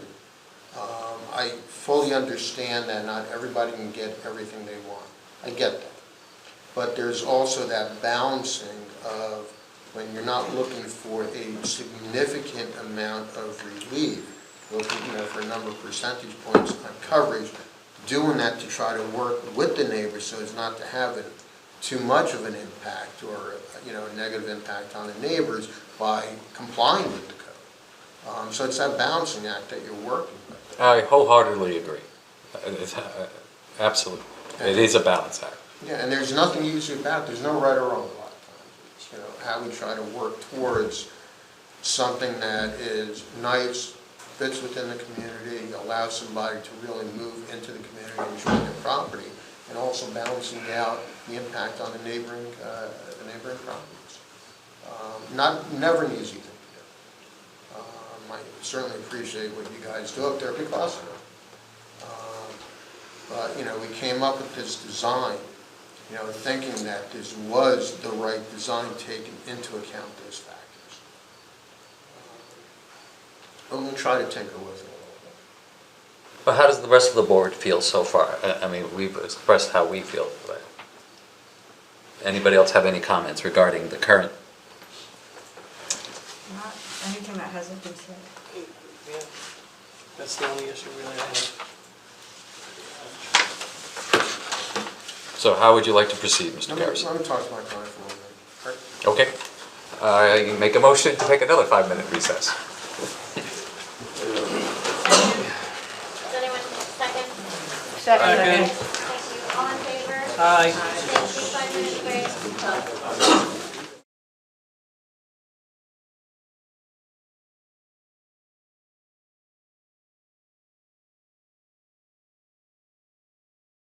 All right, everybody. Daniel Harris. Here. Tim Flood. Here. Wendy Glassman. Here. Tony Knopf. Here. John Scully. Here. Russell Lewis. Here. And Christopher Avalone. Here. Thank you, everyone. Let's do that. Thank you, Irina. Mr. Karas. After taking into account the comments of the board, certainly we fully understand them. What I'd like to do is get another date, come back. I think we're going to try to get in that back right-hand corner a garage. So we'll run a driveway all the way down the right side into the garage in the picture over there. That's still gonna, you're still gonna need to remove that tree, correct, in that configuration? If we have to, we're going to go right adjacent to that property and then run it into the back. All right, okay. For me personally, I'd really like for you to be able to preserve the other tree. If we're taking one out, I'll take a look at where the tree is. yeah. Not a problem. Excuse me. You're not under oath. You can't respond. You're more than welcome to ask questions if you would like to, but you have to go under oath. Yes. And then, We'll do that. but actually, it would be better if you would wait. No problem. So, do we have a date to give him, Irina? So here's the dilemma. We only have one meeting in August, and that's our next available date. Oh, when is it? Will that be enough time When in August? for you? August 9th. Do you have to renotice? No. No. August 9th. Yeah. I won't be here. Okay. Okay. So we still have enough people, Mr. Harris. Still have enough people. I Yeah. won't be here. And if Jill comes back Right, and wants right, to- exactly.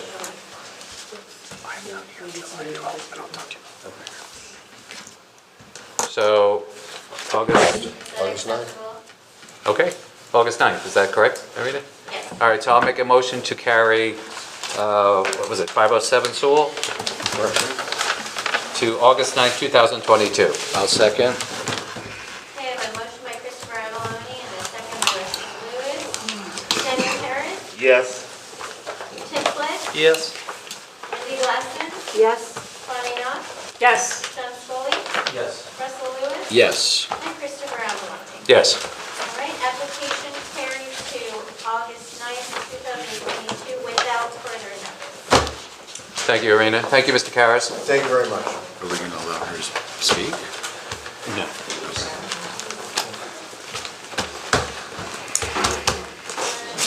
All right, and I'll make a motion to adjourn the meeting.